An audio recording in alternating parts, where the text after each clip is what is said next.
Salam everyone, welcome to our very special weekly satsang. I hope you are all doing fine. Many people are getting back to their work slowly with added precautions. Please make sure that you follow your county, state health policies as you get started. Our region has started several SSC camps for the children, and along this concept we have our guest speaker today who is extremely inspiring about how each individual can be wholesome in everything they do by being connected with divine. He is a black belt master and author of several books. He is a dedicated karate instructor who also teaches human value to his students. He is a friend of Arthur Hillcott and Howard Moffett, and he came to Swami's fold in late 60s. So I'm very pleased to welcome our speaker, Brother Hansi Dina Naidu from Sydney, Australia. And this interview will be moderated by our very own Sister Jayashree, a SSC coordinator from Charlotte. Sairam. Sairam Hansi. Sairam. It is so nice to have you today with all of us, sharing your experiences. And we've been waiting for this for quite some time. Thank you for agreeing to share your experiences. It's an absolute pleasure to be here. Yes. Yeah. So at the outset, let me ask you, how did you come to Swami's fold? And can you tell us something about your early life and your childhood? Okay, happy to do that. Well, I'll start with Swami.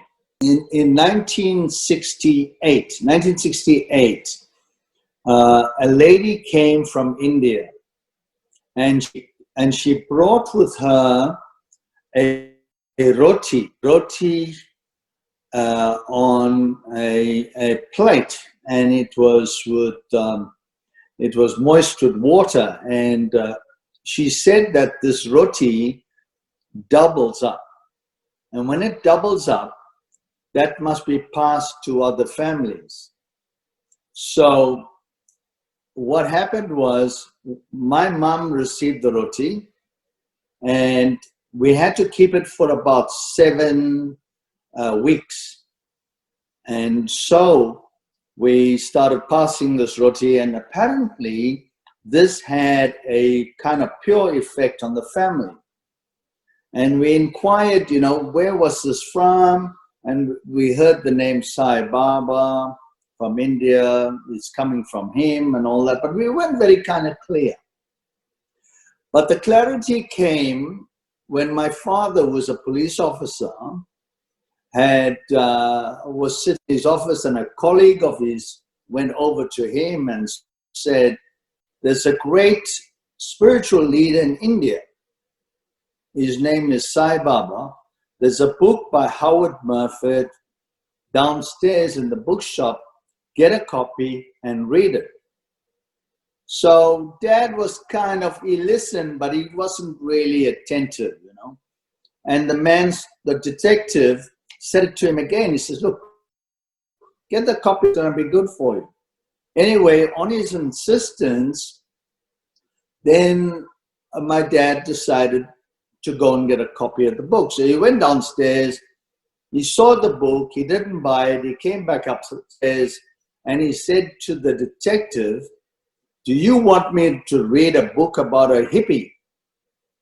And the man said, he's not a hippie, he's got a big puff of hair, but he's not a hippie. So he said, read the book. So Dad went downstairs and he took the book and he read the book. So that was the second time Swami had come into our lives. And then what happened was when Dad read the book, he said, my goodness, he never thought that a human person on the planet was like him, and coming from an Australian, he thought there may be some truth in it, and Howard Murphy was a well-known author as well as a journalist, well-known journalist. He was a respected journalist. So Dad took all that into account, and he said, okay. He read the book, and then he said, no, I got to go to India to see him. And then what happened, when he went to Prasanthi Nilayam, to Whitefield.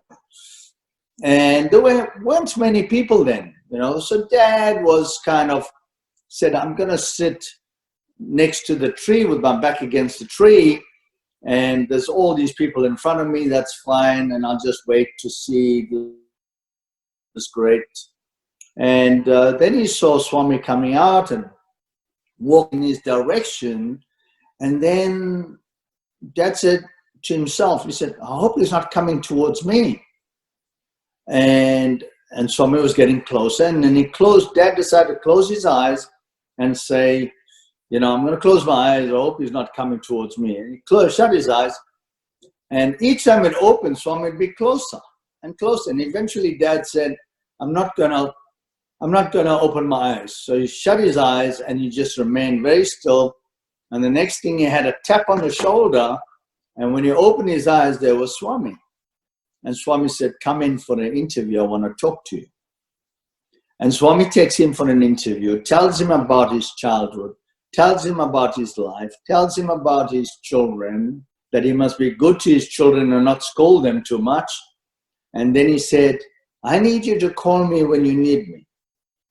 And then he waved his hand and materialized a name card, business name card with Swami's name on it and the address of Prasanthi Nilayam, and he gave him a name card.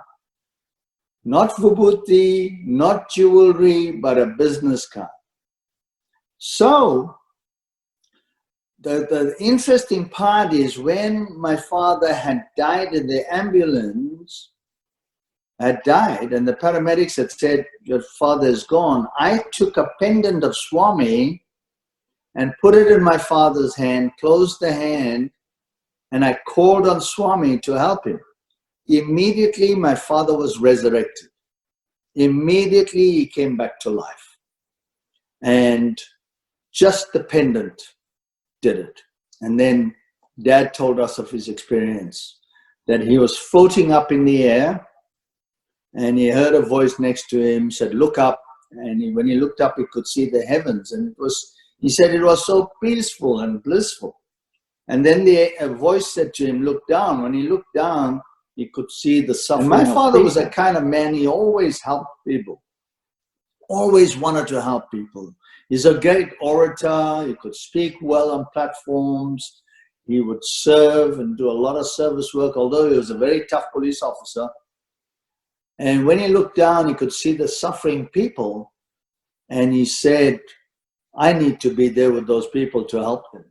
And immediately he was back in his body in the ambulance. So that is the story of how we came to know of Swami.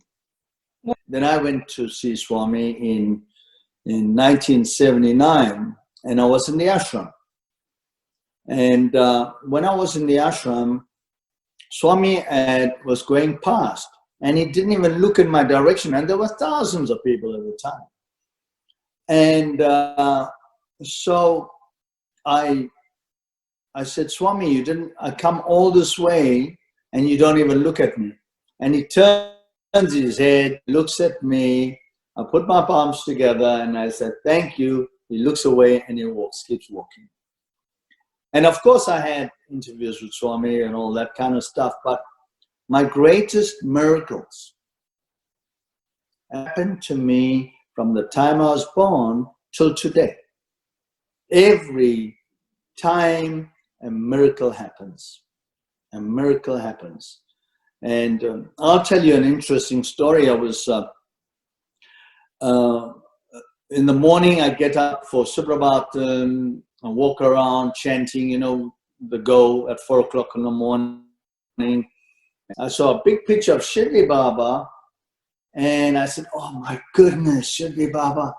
And I was going to prostrate in front of Shirdi Baba. So I was just about to go and prostrate. A man with a turban came with a stick and said to me, "Out, out, out." You know how rude some of these Sevadals can be, They can be very rude. Anyway, I'm a karate master. That man, that poor man, if I had to hit him, he would have died. But I'm not that kind of guy. If he did that out in the street, it would have been a different matter.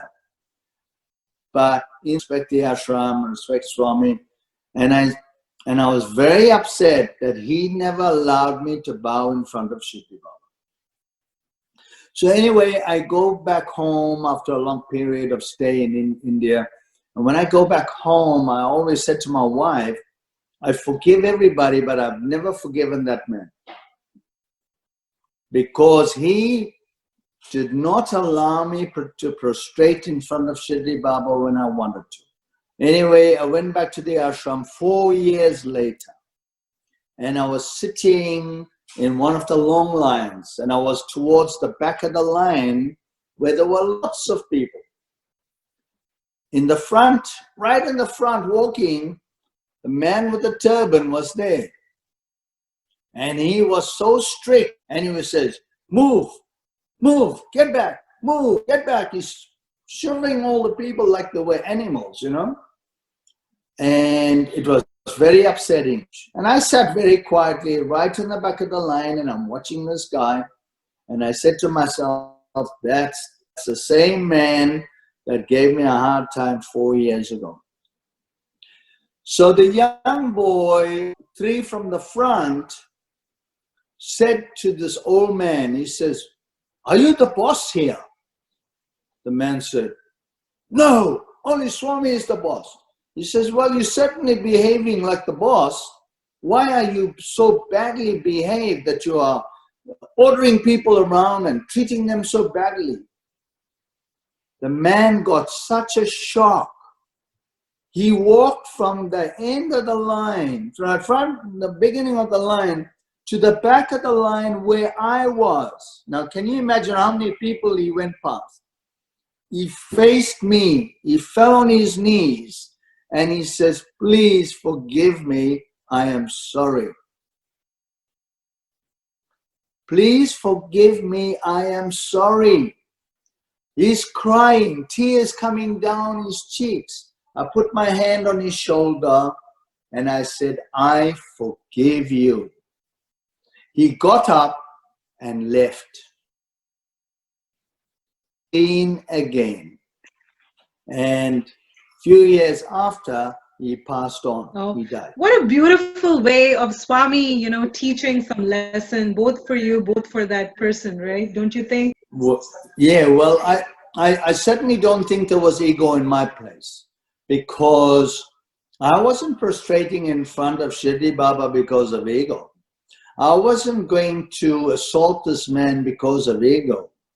I was defending my right as a human person, as a divine person, to do my divine duty, and that is to respect the divinity in the form of Shirdi Baba. He disallowed it. There was no ego on my part. I was a humble servant of him.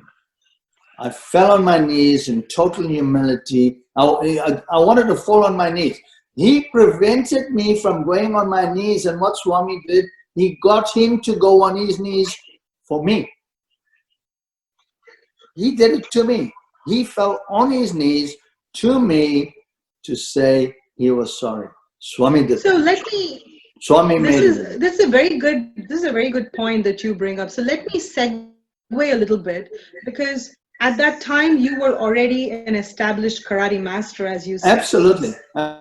Absolutely. So what is it that prevented you from reacting? Because in our life situations too, we are on the edge sometimes, and we want to be quick to judge, quick to react, and quick to pounce on people. So in those situations, what held you back? And any such life lessons you want to share with the audience? Well, the thing is, in karate we learn about defending yourself against the enemy, right? So I say to people, before you know your enemy, you have to discover who you are. Who are you? When you discover who you are, you know who your enemy is. And then you discover that your enemy and yourself is the same energy of love, right? I didn't hate this man. I didn't forgive him for his actions. I judged his actions, not him, because he is love, like I am love. I disliked his actions. So in truth, I would say I didn't forgive his actions, not him.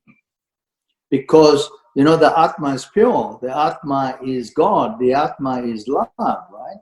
You're not attacking the Atma, you're attacking the actions. So karate teaches me to defend myself against bad actions. Bad actions. Very good. That is a good point, you know, because you have to first discover who you are, and always be aware that mind consciousness within you. Thank you. Yeah. So I'm lucky. I'm lucky in the fact, I am very lucky in the fact that I've been given that opportunity as a karate teacher to discover myself. There are 36 million karate people out there. Now, only a tiny few, maybe 5 in the world, know who they are. But yet they're learning to defend themselves against the enemies who they think the human person is an enemy. So I was talking to this Japanese man who was a karate master. And I said to the karate man, I said, asked him about his karate, and he told me. And then he asked me about my karate, and I told him. And I said, my karate works with the physical, the mental, and the spiritual.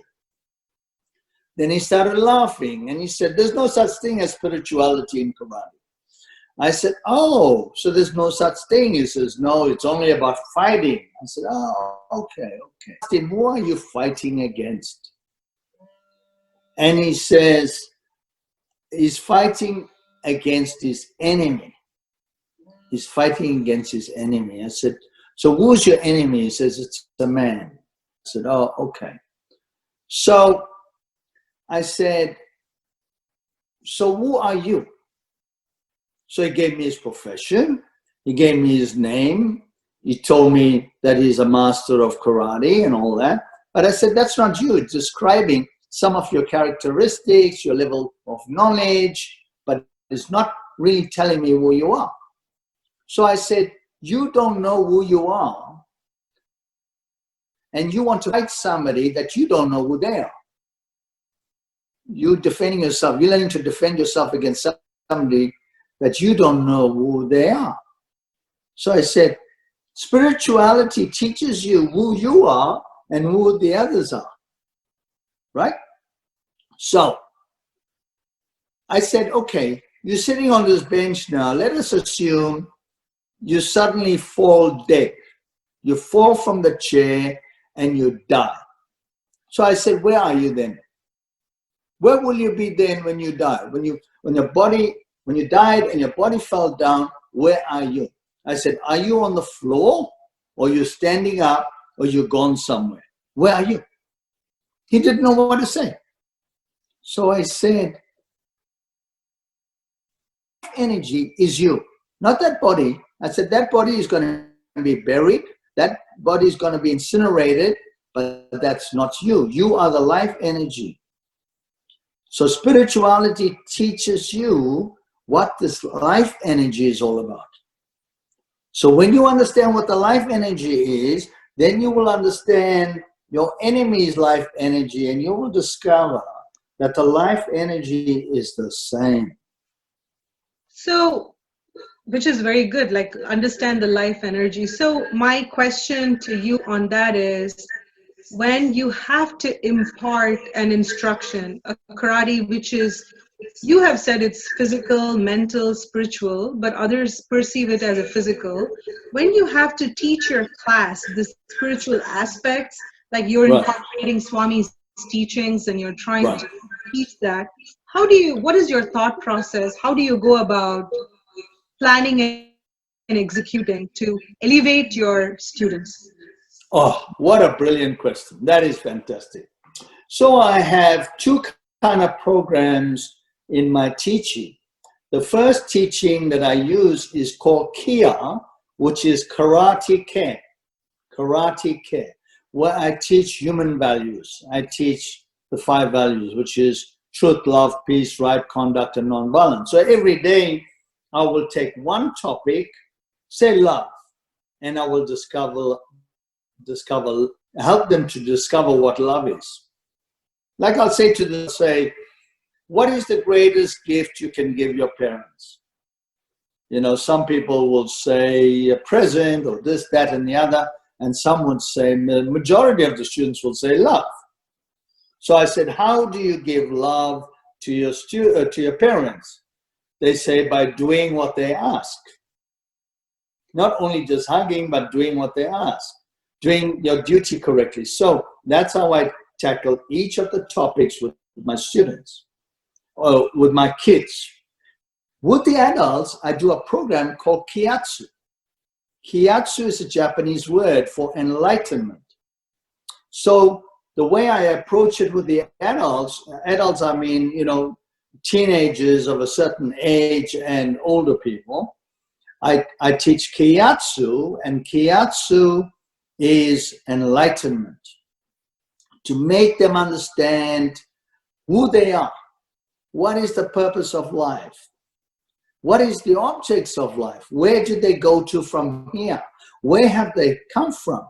So this entire journey of life is given to them in this program of Kiatsu. So the students are evolving in their consciousness of self-realization to discover who they are. And when they do that, nothing is a problem. Nothing is a challenge. They start looking at themselves, looking at their ways. I will do simple things like this. I would say, don't curse yourself. For instance, if you're carrying something and it suddenly falls and breaks, don't say, oh, damn, that's cursing, right? Rather, gently pick it up and throw it away. That's a material object, or it may be milk, or maybe curse yourself. Just pick it up, clean it up, and keep going. You know, so I think with the Kiatsu program, I teach them, for instance, the use of bad language. I say, I have never used a swear word my entire life. So I say to the students, how many of you would like to be like me? They all put their hands up. I said, then from today, don't use bad words. Don't use bad words. Don't use swear words. If you're watching the Hollywood movies, don't copy that. They're not tough people. They're not tough. When Jen Lucanis was doing a movie in LA and I was invited to be a guest, I told Jen to remove all the swear words out of that movie, which she did. So, by people listening to this language and then they feel comfortable to repeat it. So I say, don't use bad words because it defines your character.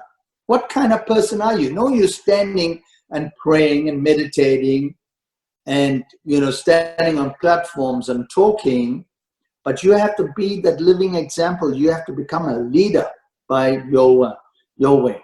You have to have some kind of self-worth. I can proudly say today I've never used a swear word in my entire life. 71 years on the planet, I've never used a swear word. So I feel happy about that. And it's not egoistic. It is simply refraining from those things that is not you. So who am I? I am God. I'm God. But I'm involving my consciousness until it becomes totally God conscious. Totally God conscious. And I'm working towards that goal of evolving myself. Excellent, excellent, Hanshi. You hit a nail on the head. Because ultimately, if the awareness is present that I am God, you will you will always try to refrain from doing things which is not in that light. Before we end all the teachings and the learnings you have to share with our kids, there are a lot of our group kids who are watching this program right now. Before that, I wanted to know, you mentioned that it was your father who made you a believer of Swami when he brought that book, Howard Murphy's Man of Miracles. And years later, when you relocated from South Africa to Australia, you had wonderful opportunities and sessions with the legend Howard Murphy, Arthur Hillcott. So could you share some experiences regarding your interactions or anything that you would want to share with us? It'd be very helpful for us to understand. Howard Murphy was a family friend of ours.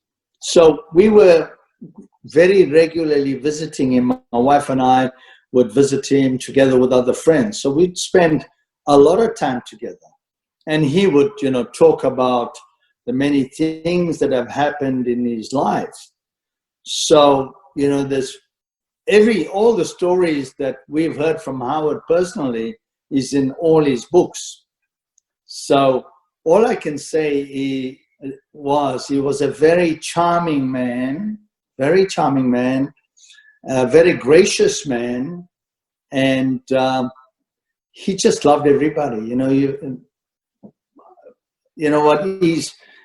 He absolutely got annoyed with me one day when he asked me for a book to be signed, my book to be signed over to him, and I wrote there to Dear Mr. Howard Murphy.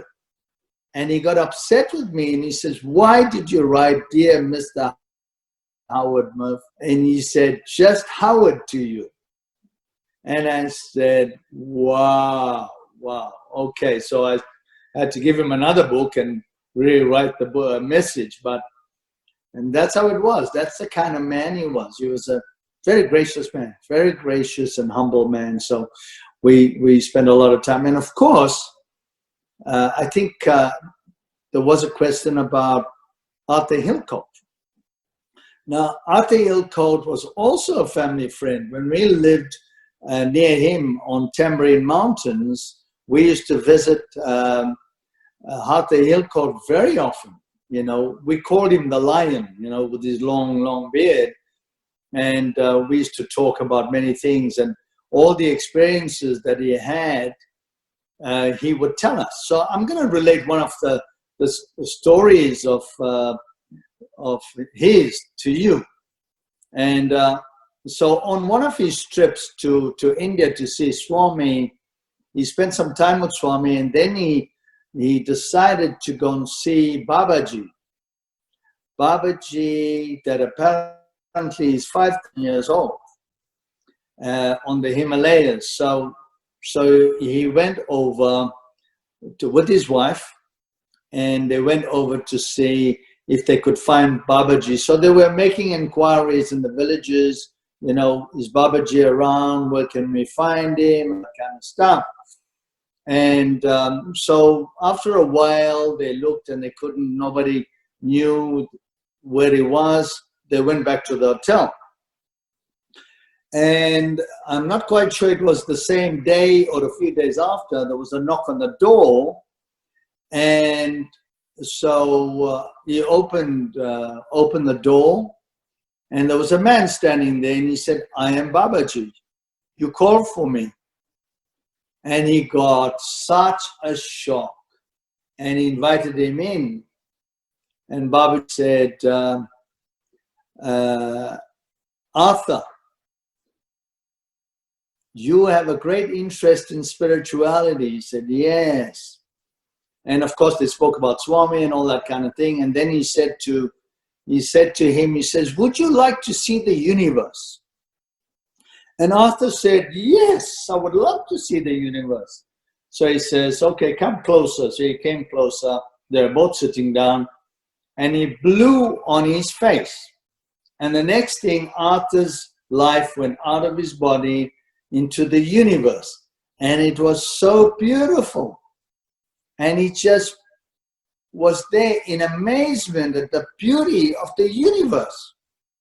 And then he heard a voice said, "Arthur, come back. Arthur, come back." Arthur didn't want to come back. He said, "Arthur, come back now."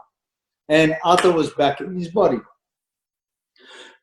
And then he says to Babaji, he says, "Wow, that was beautiful." He says, "Okay, would you like to see the cosmos?" And he said, "Yes, I'd love to see the cosmos." And he said, "Okay, I'm going to send you." And he blew on his face, and the next thing, Arthur was out in the cosmos. Multidimensional. It was so magnificent that Arthur was completely in awe of this. And then he heard this voice, "Arthur, come back. Arthur, come back." Arthur didn't want to come back. Not this time. It was too beautiful. And he stayed where he was. And he kept hearing this voice, "Come back, Arthur, now." And Arthur was back in his body. And then Arthur came back. He says, "My goodness, that was so beautiful. Can there be anything greater than this?" And he said, "Okay, I'll send you. I'll send you to Swami's world." He blew on his face, and Arthur was gone in this most glorious Ananda. He could feel it in his entire being. And guess what? Arthur didn't want to come back when he was called. And the voice kept coming. "Come back, Arthur." Arthur just refused to come back. He wanted to be there forever. And its voice got stronger and stronger, and suddenly he was back in his body. He said, "I don't want to come back. It was too beautiful." He says, "No." He says, "You have a journey. You have work to do. You can't be there. But later you will be, but for now, you have to be here to do the work. So Arthur was back. And that was the story. So you have this universe, which is so glorious. You have the cosmos that's even greater. And you have Swami's world, the most magnificent, waiting for all of us. Waiting for all of us. So we have to work towards that. We have to work towards that. We have to get our acts together. We have to change. I say, like I said to my Kiatsu group this morning, we have to become superheroes. We have to build the superhero in us. We have to defend ourselves against bad thoughts that are coming from us. We have to defend ourselves against the mouth that says bad words. We have to stop it. We have to stop. We have to listen. We have to be like Wonder Woman that blocks out all the negativity that comes. When people say bad things about you, don't accept it. Bounce it back. It doesn't belong to you. It belongs to them. Let it stay with them. Let their energy stay with them.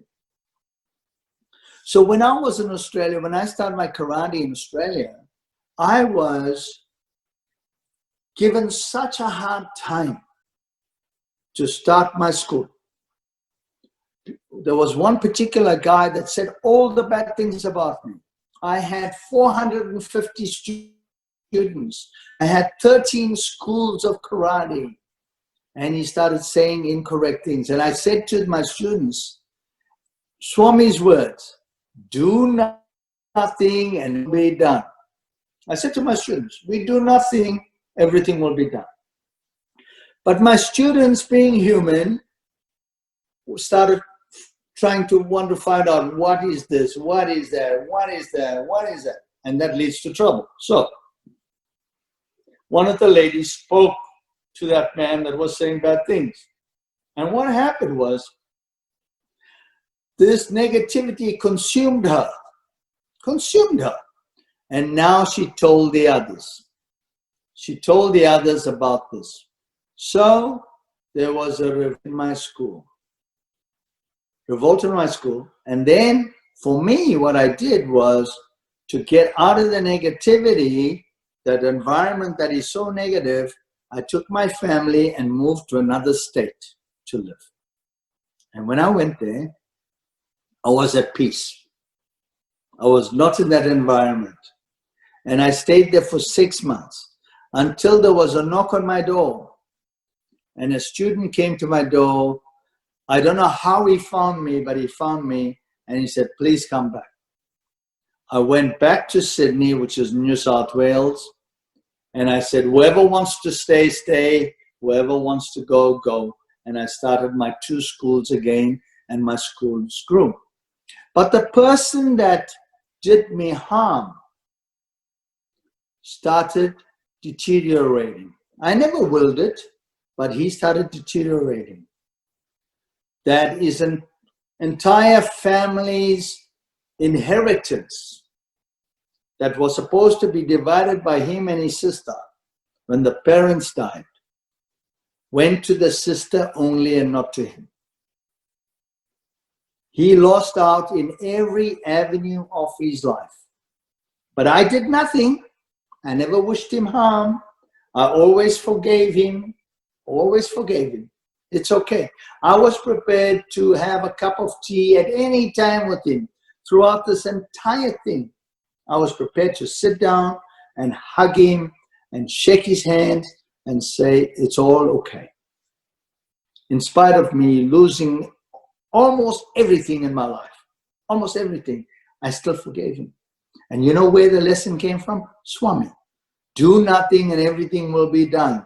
No matter what people do. Like Wonder Woman, you just block out the rubbish that comes at you because it does not belong to you. This is Swami's teachings. So Hansi, like Wonder Woman, just to block out the noise and the other distractions requires concentration and some discipline. So do you have any technique techniques for our who are watching? How do they build a concentration? How do they focus on a specific activity, be it spiritual education coming to our class, or trying to excel in their own academics? Any can you enlighten us on that? Right. Okay. So we'll just take the word focus. Right? FOCUS. Right? For our concentration, use smartness. Concentration or care, we can use the word care. For our care, use smartness, or for our concentration, use smartness. Right? So what is smartness? Smartness, when you look at the word smart, S-M-A-R-T, smart, simple methods and reliable techniques. Simple methods and reliable techniques. That's smart. Right? So we use the SMART techniques. And what is the SMART techniques? The SMART techniques is our senses, our body. We use those things for our care, for our concentration, right? So when a Balvikas teacher is teaching, or a teacher at school is teaching, or your manager at work is managing you, or whatever, whoever in authority is doing something, we firstly have to show interest by facing the body, facing the teacher. Body facing. Immediately the teacher has respect for the student to say, that student is paying attention to me. So there's a connection, there's a heart connection between the student and the teacher. That is one. Body facing, number one. Number two, your eyes must be looking. When your eyes are looking, the teacher will then say, this student is paying attention. By looking elsewhere at other students, at other people, even during Balvikas, it means there's a bit of rudeness in that activity. So eyes must be on the teacher. The next thing is ears. Ears must be listening, right? Ears must be listening. So that they say the biggest trouble causer between the two ears is the brain, is the mind, the biggest trouble causer. So the ears must be listening to concentrate and not allow the mind to move around, right? So we have seen eyes looking, ears listening. The next thing is mind focusing. It has to be totally focused on what is being said. Swami says, don't let your mind be in the forest when I'm teaching you. Don't let your mind be in the forest when I'm teaching you. In other words, your mind has to be here. And the last is heart intensity, the heart. So with the heart, what we need, heart is feeling, right? So with the heart, you have to love what you do. So if you are taught Balvikas, if you are taught maths, you have to love it. Whatever you're taught, you have to love. So these are the things that are important. So in order to get focus, we need to develop these things ourselves each time, that it is very important to pay attention to what is happening to us. Thank you. So I hope the kids are all watching and taking down notes about the focus, about using your smartness, trying to engage your ears, senses, whenever a lesson or any information is imparted, useful information is imparted. Thank you. Thank you for that very invaluable knowledge and sharing of those techniques. Moving on, we're going to flip and flop between some teachings and some lighthearted experiences. We're going to do that. So when was the first time you visited Parthi? And or okay, when was the first time you had interview with Swami? Any memorable experiences from that trip you would like to share with all of us? We all get connected to Swami and um, the discourse through Swami's experiences, right? Usually it is like the intimate experiences that gives that connection. So we want to listen from you. To me, there seems to be a lot of attention paid on being physically present with Swami. I reckon the greater experience would be when you are spiritually connected to Swami and he appears to you in your dream or in your experiences. The physical presence is not as important as your personal experiences. Your personal experience. I had more experiences with Swami like that than most people would have had breakfast. So what I'm trying to say is every day I'm experiencing Swami. Every day. So the experience is the physical experience of Swami. I went to the ashram, saw him a number of occasions. A lot of miracles have happened in between while I was there. I had only one interview with Swami, and it was a general discussion. We saw a couple of materializations, and he scolded the teacher to say to the teacher to be a better teacher. And I think that message was for me to become a better teacher. So, but the other experiences that I've had were numerous in number. My writing of my books had come as a miracle. Every day I write on Kiatsu, it's a miracle. Whenever I teach karate on the floor, it's a miracle. I never think of a lesson. The lesson appears to me as I need it, and I teach accordingly. So everything that happens to me in my life is done by the presence of Swami being there. Every single thing. So, the SMA program that I've created now has come from Swami. I couldn't have possibly of, spirit, mind, awareness program, and suddenly it appeared. It gave me to bring to the world, to create leadership, create better people, and by being living examples. So every one of us becoming a living example. Don't stand on a platform and talk, I reckon. Be a living example by your ways. If you're given positions of power and strength, don't bully people like the man that bullied me and not allowing me to prostrate in front of Swami.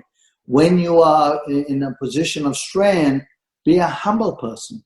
Be a person that is willing to serve. Swami says when you become a master, you're not really a master, you're a servant.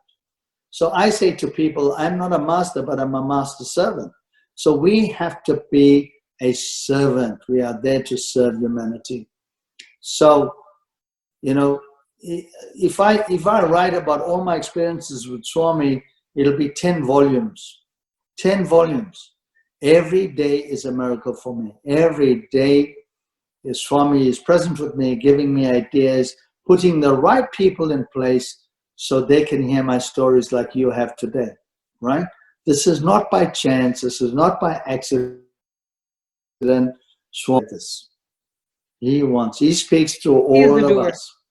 He doesn't need one person or two people. He needs all of us. And through us all, he will talk to all of us.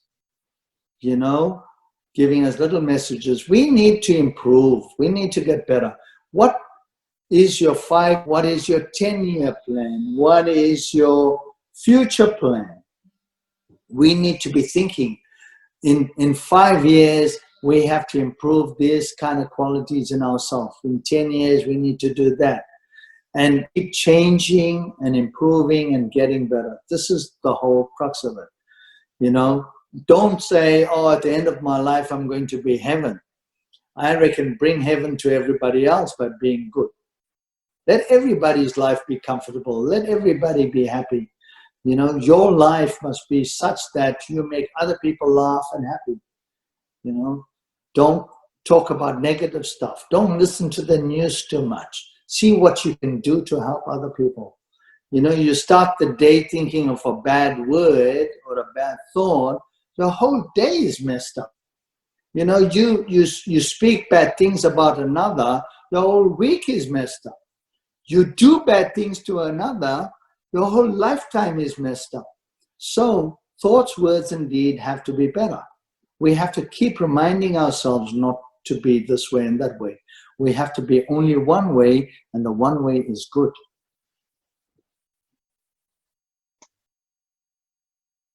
Totally. One way. One way, the way is good. Be good, do good, see good. And that is the way to God.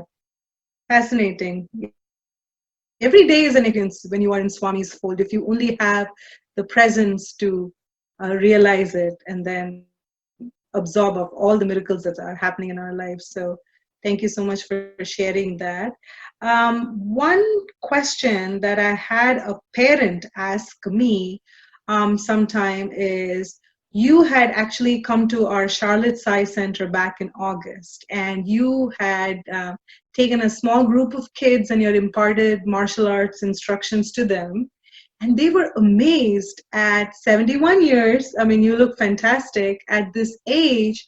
How are you able, or what are the physical activities that you do to keep your body in a prime shape? Because body is the vehicle, right, which helps you do all the other activities. So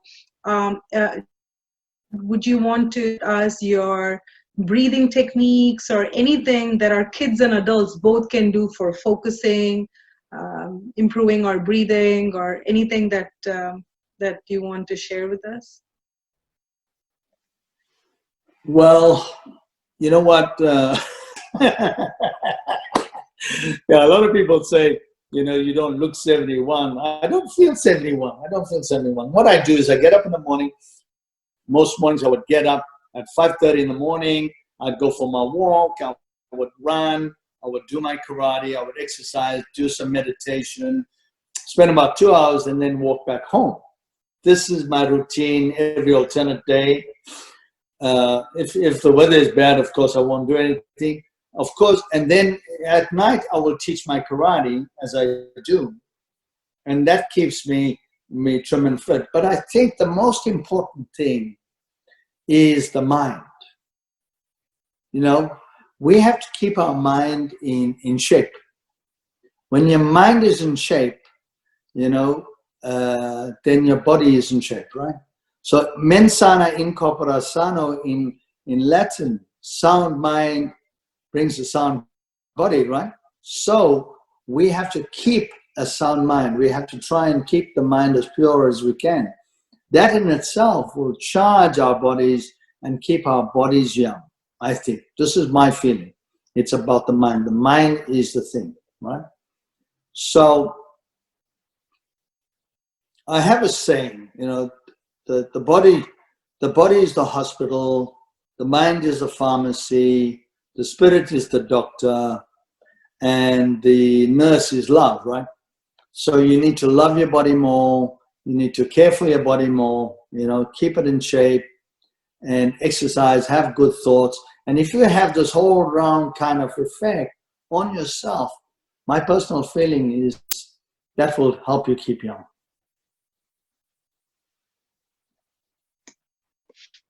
Body, mind, and soul, integrity of the body, mind, and soul. Very good. So this is the last question to conclude today's very vibrant, lively, beautiful discussion. I want you to fill in the blanks. If you were given a title for this interaction, this interview, experience sharing, what will the title be and why? It's called Love in Action. Love in action. So what is love? L stands for living with respect. Living with respect. O is obeying the rules. Whatever the rules, wherever the rules are, we obey the rules. We obey the rules. V, valuing others. E, everything we do. So that is love in action. Love in action. So this is the title. Beautifully summed up, Hanshiji. Thank you so much for taking the time this early morning for you. Thank you so much for taking the time to share your experience, insights, very invaluable knowledge. Looking forward to talking to you more. And with that, Jai Sairam, and thank you to all the audience as well. Sairam. Right. I just read by saying, I'm not trying to promote my books here, but all my teachings, my life stories are all in books, right? So my book, Life and Teachings of Hanshidina Naidu, is written by a guy, a gentleman, a linguist from Botswana. It's on Amazon. My Discovering Martial Arts, the first book I ever wrote, is on Amazon. My spiritual experiences, amazing experiences that I've had, out-of-body experiences that I've had, is in a book called Freedom Through Frequencies. The other book called We Are God that I wrote in 21 days is available. We Are the Power of God. Again, I wrote in 21 days. So my book Kiatsu I just wrote, where it talks about spirituality in action, is available. So if people are interested, they're most welcome to get forced, but it will definitely give you a better insight. It will help you to grow and develop. Education, proper education, is the only way, only means of developing. We can be still and not do anything, or we can make an effort to do something. So to bring change in yourself, you have to know how to bring change. You have to know what the formula is. You have to know what to do. For instance, if you just sit and close your eyes in meditation, nothing changes. But if you have a technique of meditation for a particular purpose, that will help you change. So that's my closing. But I do thank you, and I thank Swami for his presence here, and thank you all for your love. I really appreciate it. Thank you, Sarah. Wow, Sairam. Thank you very much, Jayashree and Brother Hansi. It was a wonderful listening to you both. You gave us a walkthrough of our national theme, Chappinatti Chestara, Do Deed Follow Action. It is love in action. We learned two lessons here, one for teachers. Keep it simple, add humor, and make it fun. And for the children, know your teacher and try to better yourself every day by doing good deeds and thinking of good things and block the evil like a Superman. Thank you, Sairam. Love is my form, truth is my breath, bliss is my food.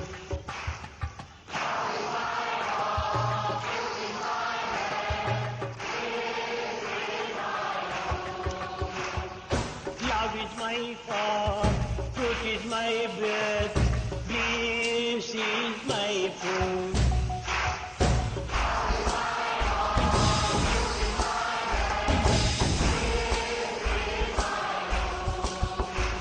My life is my message, expansion is my life. My life is my message, expansion is my life. No reason for love, no reason for love, no God, no death.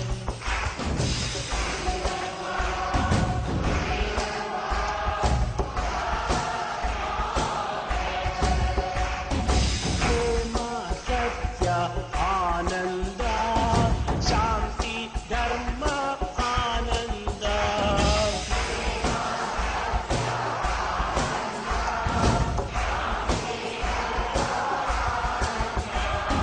Shirdi Sai, Bhakti Sai,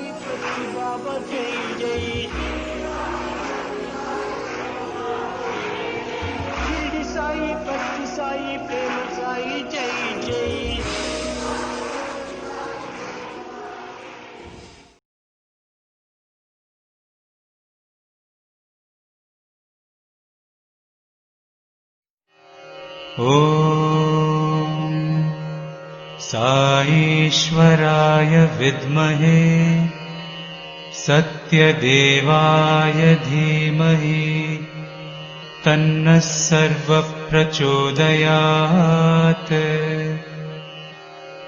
ॐ साईश्वराय विद्महे सत्यदेवाय धीमहि तन्नः सर्वप्रचोदयात्। ॐ साईश्वराय विद्महे सत्यदेवाय धीमहि तन्नः सर्वप्रचोदयात्। ॐ साईश्वराय विद्महे सत्यदेवाय धीमहि तन्नः सर्वप्रचोदयात्। ॐ साईश्वराय विद्महे सत्यदेवाय धीमहि तन्नः सर्वप्रचोदयात्। ॐ साईश्वराय विद्महे सत्यदेवाय धीमहि तन्नः सर्वप्रचोदयात्। ॐ साईश्वराय विद्महे सत्यदेवाय धीमहि तन्नः सर्वप्रचोदयात्। ॐ साईश्वराय विद्महे सत्यदेवाय धीमहि तन्नः सर्वप्रचोदयात्। ॐ साईश्वराय विद्महे सत्यदेवाय धीमहि तन्नः सर्वप्रचोदयात्। ॐ साईश्वराय विद्महे सत्यदेवाय धीमहि तन्नः सर्वप्रचोदयात्। ॐ साईश्वराय विद्महे सत्यदेवाय धीमहि तन्नः सर्वप्रचोदयात्। ॐ साईश्वराय विद्महे सत्यदेवाय धीमहि तन्नः सर्वप्रचोदयात्। ॐ साईश्वराय विद्महे सत्यदेवाय धीमहि तन्नः सर्वप्रचोदयात्। ॐ साईश्वराय विद्महे सत्यदेवाय धीमहि तन्नः सर्वप्रचोदयात्। ॐ साईश्वराय विद्महे सत्यदेवाय धीमहि तन्नः सर्वप्रचोदयात्। ॐ साईश्वराय विद्महे सत्यदेवाय धीमहि तन्नः सर्वप्रचोदयात्। ॐ साईश्वराय विद्महे सत्यदेवाय धीमहि तन्नः सर्वप्रचोदयात्। ॐ साईश्वराय विद्महे सत्यदेवाय धीमहि तन्नः सर्वप्रचोदयात्। ॐ साईश्वराय विद्महे सत्यदेवाय धीमहि तन्नः सर्वप्रचोदयात्। ॐ साईश्वराय विद्महे सत्यदेवाय धीमहि तन्नः सर्वप्रचोदयात्। ॐ साईश्वराय विद्महे सत्यदेवाय धीमहि तन्नः सर्वप्रचोदयात्।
Shiv Shambho Mahadeva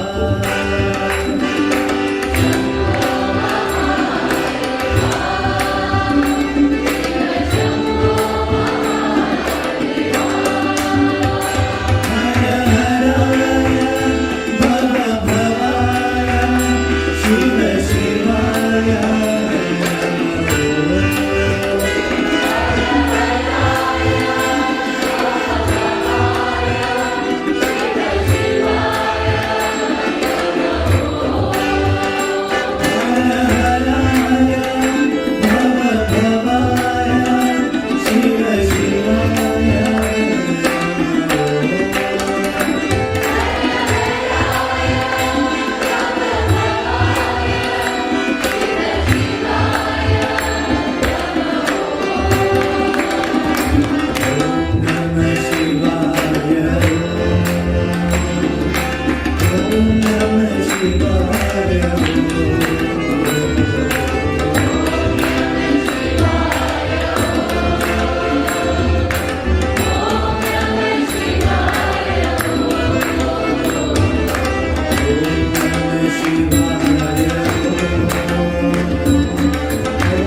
Baba Sai Baba, Baba Sai Baba.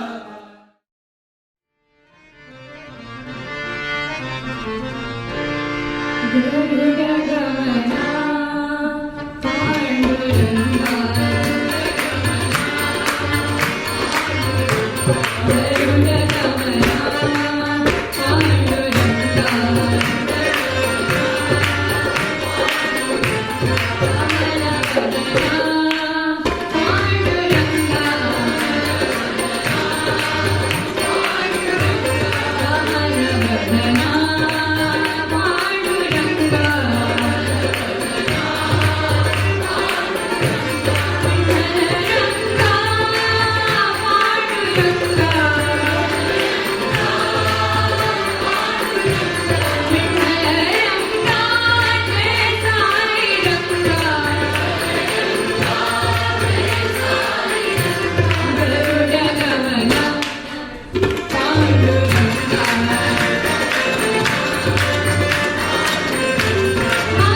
Madre, Madre, eres mi diosa y mamá.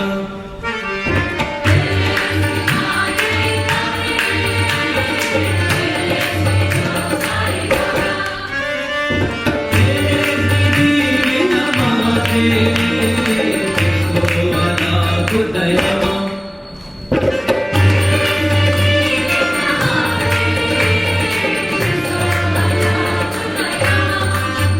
Hare Rama, Hare Rama, Rama Rama, Hare Hare.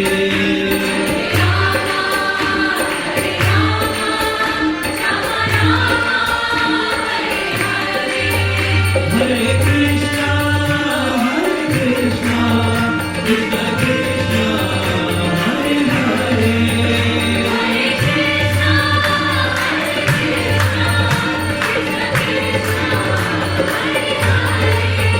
Jesucristo, aleluya.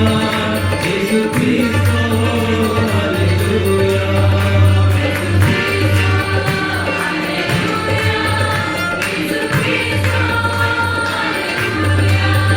Jesucristo, aleluya. Jesucristo,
aleluya.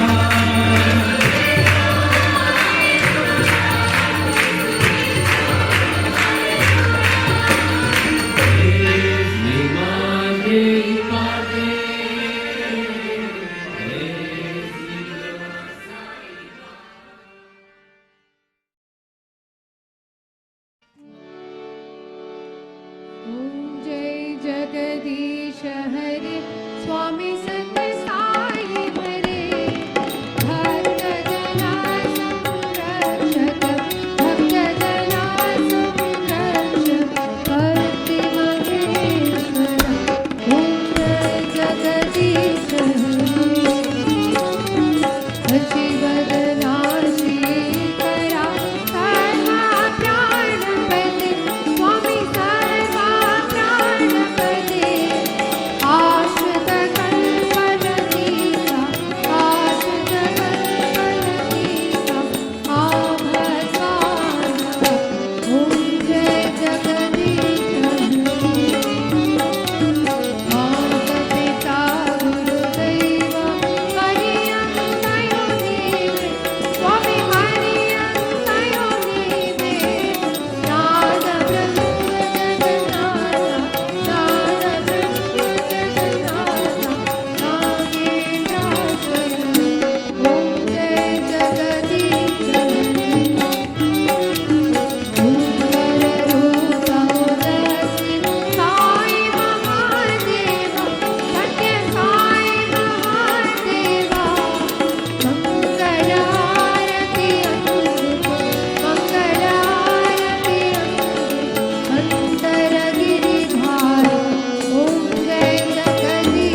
शान्ति शान्ति शान्तिः समस्तलोका सुखिनो भवन्तु समस्तलोका सुखिनो भवन्तु समस्तलोका सुखिनो भवन्तु ॐ शान्ति शान्ति शान्तिः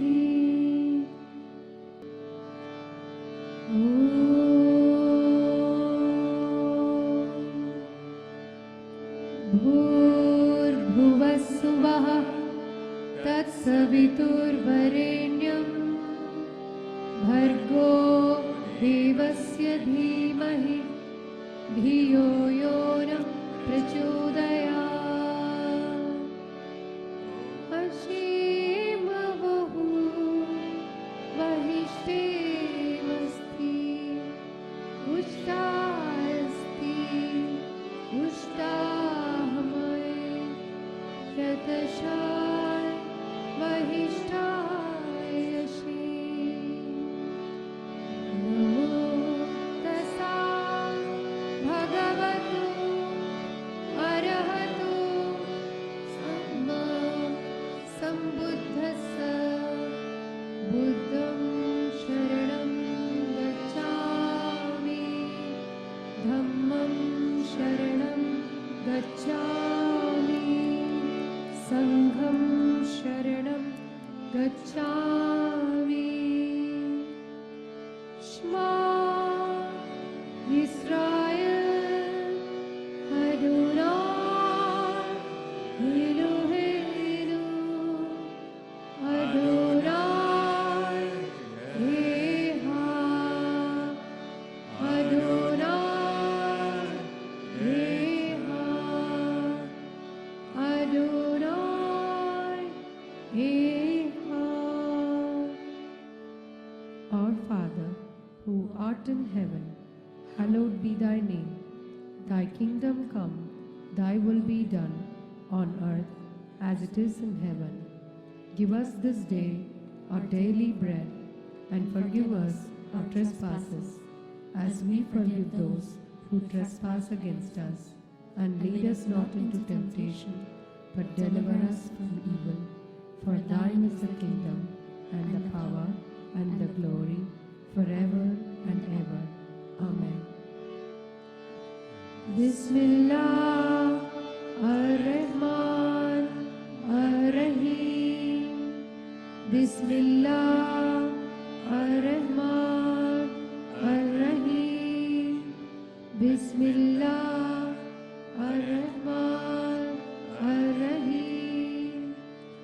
La ilaha illallah, Allah, Allah. La ilaha illallah, Allah, Allah. La ilaha illallah, Allah, Allah. La ilaha illallah, Allah, Allah.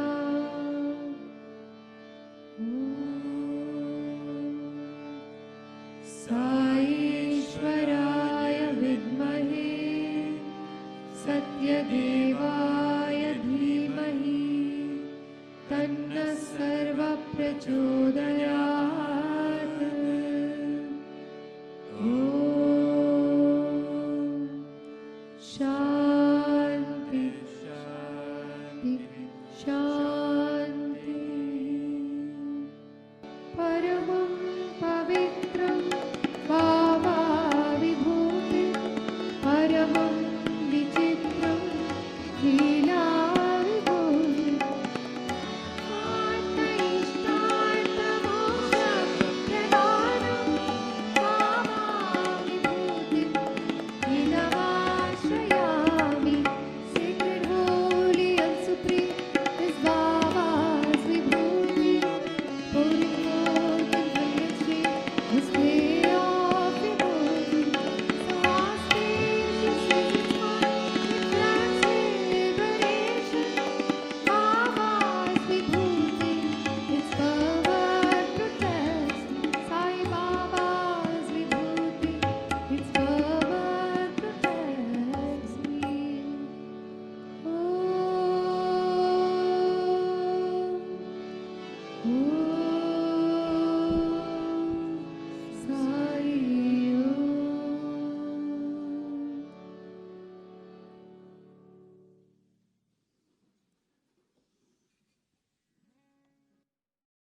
Sai Ram, thought for the week.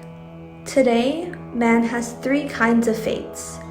One of them is the lowest kind, and the second is of a middle kind, while the third is of the highest kind. If our prema, our belief, and our affection are confined to our nearest kith and kin, that will be called the lowest kind of prema. On the other hand, if you go a little beyond the narrow region of your family and extend your faith and belief to your country and other people, then we say that is the intermediate kind of prema. If you treat the entire world as one and regard all the people living in the entire world as one, and extend your faith and sympathy to all of them, then it is the highest kind of prema. There is only one caste, and that is the caste of humanity.